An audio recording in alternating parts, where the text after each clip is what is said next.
So following on, okay, from our waiter's bow, okay, we've used the dowel, or broom handle. You may have seen those videos. If not, go and check those out because these are things you can be using at home. And then possibly the most popular piece of equipment that's going around at the moment for home workouts, home gyms, or even in gyms. You've seen bands being used a lot. So what we're going to be doing is working on that hinge again and talking about how we can not only add a little bit of resistance now, but also giving that cue to really drive up. So we've been talking about really creating all the tension that we need, okay, through the core, the trunk, how we're breathing, okay, inhaling through there, pinning, stacking the ribs above the pelvis. Now we're going to try to make sure that we're getting the engagement from the hamstrings and the glutes and standing up. So this is a banded good morning.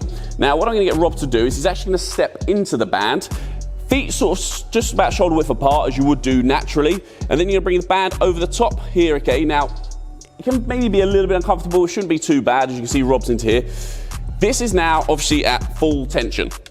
Now, Rob's going to be practicing his cueing, okay, for doing that hip hinge. So first of all, he's going to be thinking about getting those lats engaged, forming there, stacking the ribs above the pelvis, breathing in through the nose to create good tension throughout, sending the hips back, soften the knees, and obviously we're losing a bit of tension as we go through there. So in this good morning, but it's keeping great form.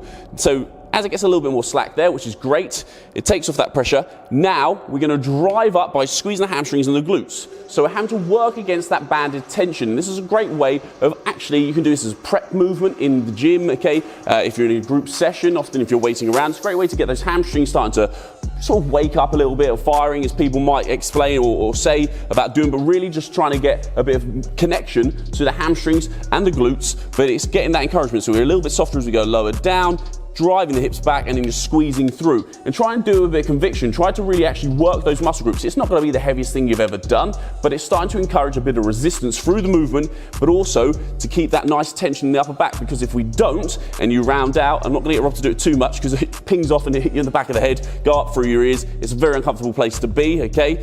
So it really helps us encourage cueing, good form, getting engagement, and starting to work through the hamstrings and glutes. And that's just with a single red band. You can do that obviously with a thicker band if need be, but just be careful you don't go too hard, okay, too fast. It's a good, nice prep movement, or even something you can use in between movements.